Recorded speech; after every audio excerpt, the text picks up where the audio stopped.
शुरुआत कर रहे हैं बिहार की खबर से। बिहार में इंटर परीक्षा के खराब रिजल्ट 2 बच्चों के लिए जानलेवा साबित हुए हैं। कैमूर में रुखसाना नाम की बच्ची की मौत हार्ट अटैक से हो गई। घर वालों के मुताबिक वो एक सब्जेक्ट में फेल हो गई थी और इसी सदमे में उसे सोते वक्त दिल का दौरा पड़ा, जिससे उसकी मौत हो गई। वहीं बक्सर के रघुनाथपुर में एक फेल छात्र ने ट्रेन के आगे कूदकर खुदकुशी कर ली।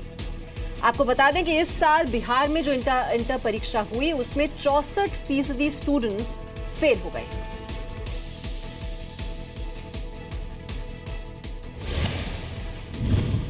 और बिहार में 12वीं बोर्ड के खराब नतीजों पर हंगामा भी जारी है। छात्रों ने बिहार विद्यालय परीक्षा समिति के बाहर प्रदर्शन किया। बिहार में 12वीं बोर्ड के खराब नतीजों पर छात्रों का गुस्सा कुछ इस कदर फूटा। इंटर काउंसिल के सामने प्रदर्शन कर रहे छात्र उग्र हो गए तो पुलिस ने भी लाठीचार्ज कर दिया। प्रदर्शनकारियों को दौड़ा दौड़ा कर पीटा गया। पटना में इंटर काउंसिल के सामने पुलिस ने प्रदर्शनकारी छात्रों पर जमकर लाठियां बरसाई। बिहार में 12वीं बोर्ड के कल ही नतीजे आए हैं। इस बार कुल मिलाकर 36% छात्र ही पास हो पाए हैं। रिजल्ट पर सियासत भी शुरू हो गई है। छात्रों की मांग है कि उनकी कॉपियों को फिर से जांचा जाए। बीजेपी ने आरोप लगाया कि नीतीश सरकार ने शिक्षा का बंटाधार कर दिया है।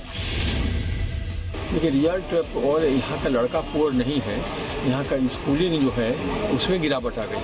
हमारे यहाँ बढ़िया पढ़ाई नहीं है, मास्टर नहीं है, शिक्षक नहीं है, इसलिए नवोदय में तो इतना रस है। सरकार की ये नियत नहीं है कि हम बच्चों को फेल करा दें। सरकार की नियत है कि मेरिट आगे आए।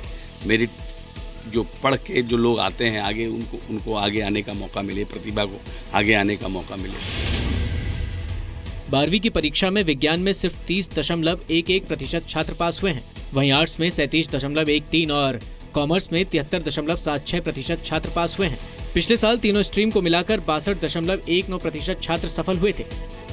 छात्र संगठन आइसा और एबीवीपी भी नाराज छात्रों के साथ आ गया है। कई छात्रों का कहना है कि उन्हें थ्योरी के पेपर में सिर्फ 2 अंक दिए गए। पटना में हुए इस प्रदर्शन में कई छात्रों के घायल होने की भी खबर है। यूपी के नोएडा में एक हत्या का सनसनीखेज वीडियो सामने आया है। 25 साल की एक लड़की को अपार्टमेंट के बेसमेंट में गोली मार दी गई। ये वारदात नोएडा के एक अपार्टमेंट में बेसमेंट के पार्किंग एरिया में हुई, जिसमें एक लड़की की बदमाशों ने बेरहमी से हत्या कर दी। बेसमेंट में लगे सीसीटीवी की फुटेज में साफ दिख रहा है कि लड़की लड़खड़ाती हुई भाग रही है और कोई व्यक्ति उसका पीछा कर रहा है।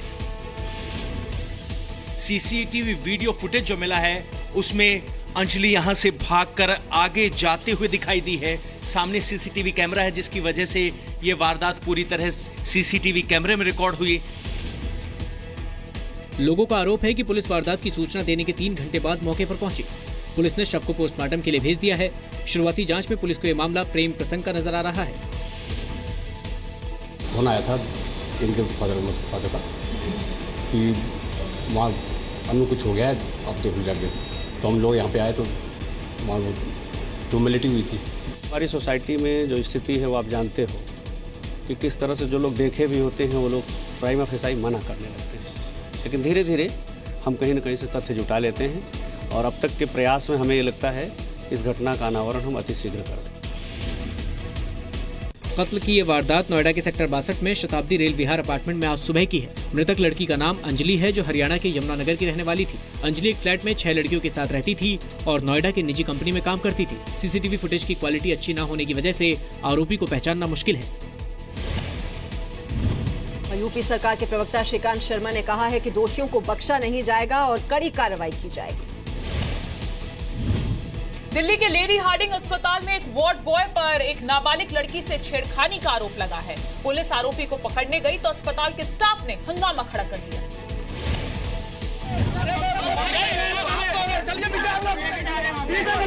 यह हंगामा तब खड़ा हुआ जब छेड़खानी की शिकायत करने वाली लड़की का परिवार 15 से 20 लोगों को लेडी हार्डिंग अस्पताल लेकर पहुंचा और उस वार्ड बॉय की पिटाई कर दी, जिस पर लड़की से छेड़खानी का आरोप है। मौके पर पहुंची पुलिस वार्ड बॉय को थाने ले आई तो उसके पीछे पीछे पूरा स्टाफ भी थाने आ गया और आरोपों को झूठा बताते हुए वार्ड बॉय को छोड़ने की मांग करने लगा। अस्पताल के स्टाफ ने थाने में जमकर हंगामा किया।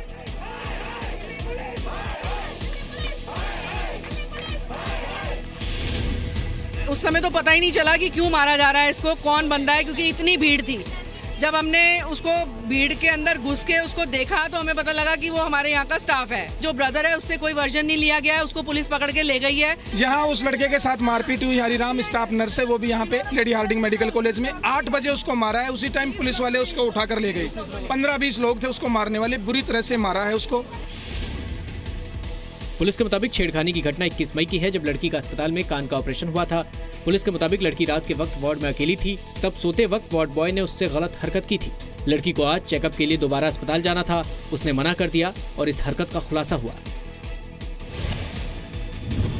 हॉस्पिटल स्टाफ का आरोप है कि लड़की के रिश्तेदारों की पिटाई से वार्ड बॉय को फ्रैक्चर हो गया है, लेकिन पुलिस एकतरफा कार्रवाई कर रही है।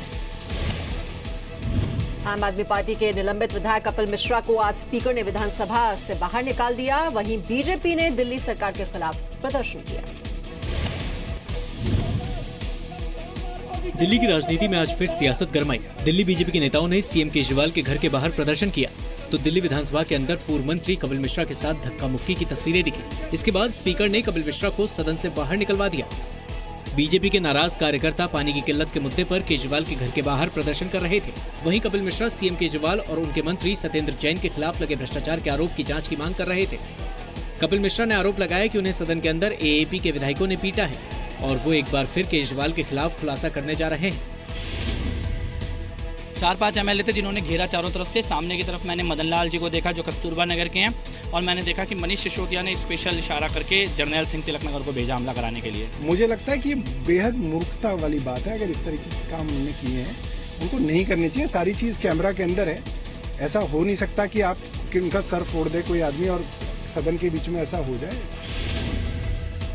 कपिल मिश्रा ने केजरीवाल पर सत्येंद्र जैन से 2 करोड़ रुपए लेने का आरोप लगाया है। कपिल मिश्रा ने लोकायुक्त, एलजी और सीबीआई से शिकायत भी की है। कपिल मिश्रा ने दिल्ली जल बोर्ड और टैंकर खरीद घोटाले में कई आरोप लगाए हैं। कपिल मिश्रा ने केजरीवाल के हवाला कारोबारियों से मिले होने का भी आरोप लगाया है।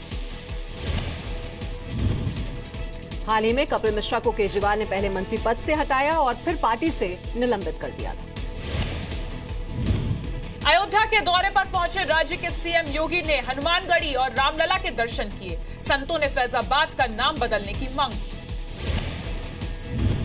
मुख्यमंत्री की कुर्सी संभालने के बाद योगी आदित्यनाथ आज पहली बार अयोध्या के दौरे पर हैं। आज सुबह योगी आदित्यनाथ ने पहले हनुमानगढ़ी में पूजा की और फिर रामलला के दर्शन किए। योगी के अयोध्या दौरे से साधु संतों में खासा उत्साह है। संतों ने राम मंदिर निर्माण की कोशिशें तेज करने की मांग की। वहीं दिगंबर अखाड़ा परिषद ने योगी से मांग रखी कि फैजाबाद का नाम बदलकर अयोध्या रखा जाए। पूरा अयोध्यावासी महाराज जी से यही अपेक्षा रखता है कि राम जन्मभूमि जल्द से जल्द बनवाने का कष्ट करे और कृपा करे। ये महाराज जी से पूरा अयोध्या वासियों का निवेदन है। उम्मीद हमें पूरी है कि ये राम मंदिर का अब निर्माण होगा। योगी आदित्यनाथ ने सरयू तट पहुंचकर भी पूजा की। योगी ने घोषणा की है कि गंगा आरती की तर्ज पर जल्द ही सरयू आरती भी शुरू की जाएगी। 1992 के बाद अयोध्या में रामलला के दर्शन करने वाले योगी दूसरे मुख्यमंत्री हैं। राजनाथ सिंह ने 2002 में यूपी का सीएम रहते हुए रामलला के दर्शन किए थे। बीते 15 वर्षों में इन दोनों के अलावा किसी भी सीएम ने रामलला के दर्शन नहीं किए। अटकलें लगाई जा रही हैं कि सीएम योगी अयोध्या से विधानसभा चुनाव लड़ सकते हैं। सीएम योगी ने अयोध्या में राम जन्मभूमि न्यास के अध्यक्ष महेंद्र नृत्य गोपाल दास के जन्मोत्सव कार्यक्रम में भी हिस्सा लिया। पीएम मोदी ने फिर कहा है कि आतंकवाद मानवता के लिए सबसे बड़ी चुनौती है, इससे मिलकर लड़ना होगा। पीएम आज स्पेन के दौरे पर। 4 देशों के दौरे में पीएम मोदी अपने दूसरे पड़ाव स्पेन पहुंचे तो मैड्रिड में उनका शानदार स्वागत किया गया। पीएम की अगवानी स्पेन के विदेश मंत्री ने की।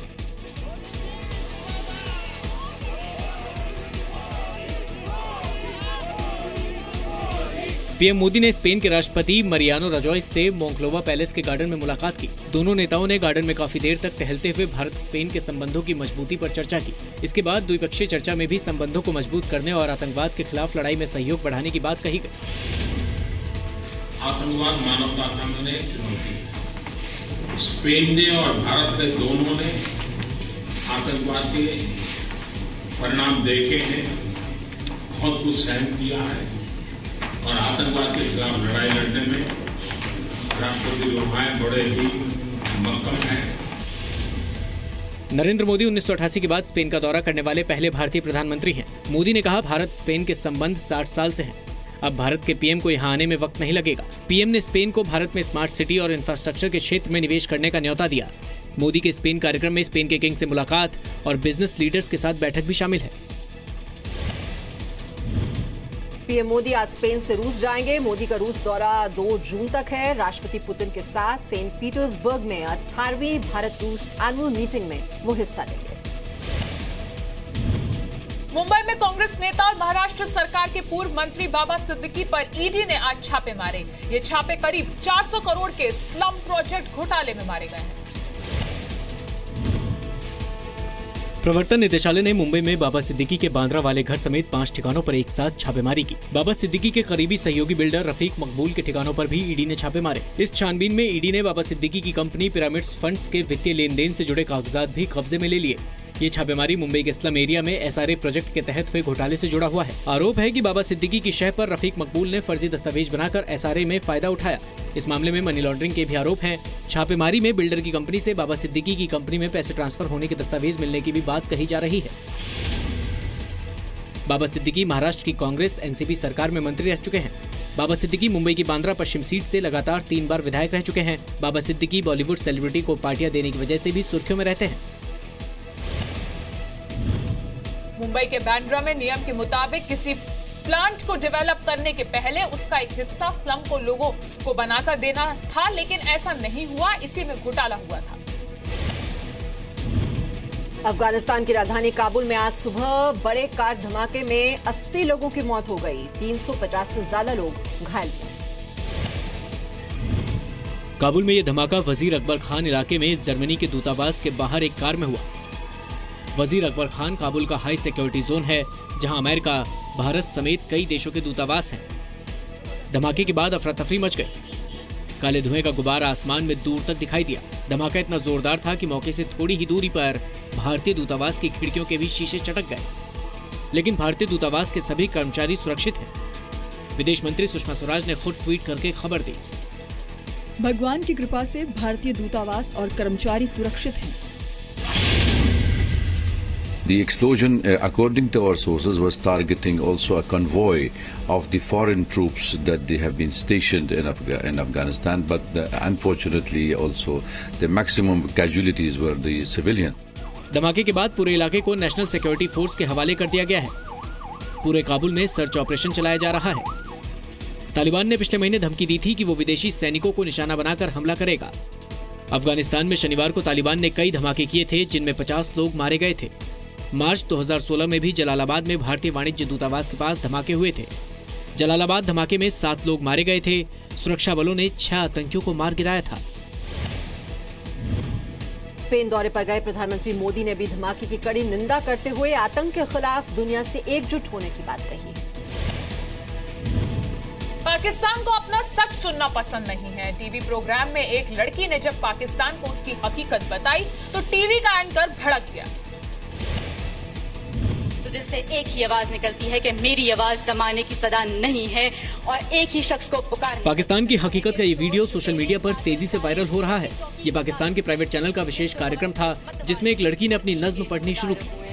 कोई नहीं ये देखने वाला, कोई नहीं ये पूछने वाला, किन हाथों में सौंप गए तुम जान से प्यार। लड़की ने पाकिस्तान में औरतों की बदहाली का जिक्र किया, लेकिन जैसे ही उसने पाकिस्तान के संस्थापक जिन्ना को ललकारा, प्रोग्राम एंकर साहिर लोधी भड़क गए। उन्होंने लड़की को नज्म पढ़ने से रोक दिया। खेला जाता है ये। रुक जाइए, आपकी मेरी जंग हो जाएगी, रुक जाइए। इसके बाद साहिर लोधी ने मोहम्मद अली जिन्ना की शान में खुद कसीदे पढ़ने शुरू कर दिए। आप में से किसकी इतनी हिम्मत है कि एक शख्स जिसने आपको पाकिस्तान दिया है, जिसने लाखों लोग शहीद करवाए, जब पाकिस्तान बन गया तो आप उसे ललकार रहे हैं? पाकिस्तान के प्राइवेट टीवी चैनल पर यह कार्यक्रम रमजान के मौके पर आयोजित किया गया था। अपनी स्पीच खत्म करने के बाद एंकर साहिर लोधी ने लड़की को नज्म पूरी करने को कहा। सोशल मीडिया पर लड़की को तारीफ मिल रही है। एंकर साहिर लोधी की खिंचाई की जा रही है। टिप्पणी करने वाले कह रहे हैं कि साहिर लोधी ने खुद को बड़ा देशभक्त दिखाने की कोशिश की।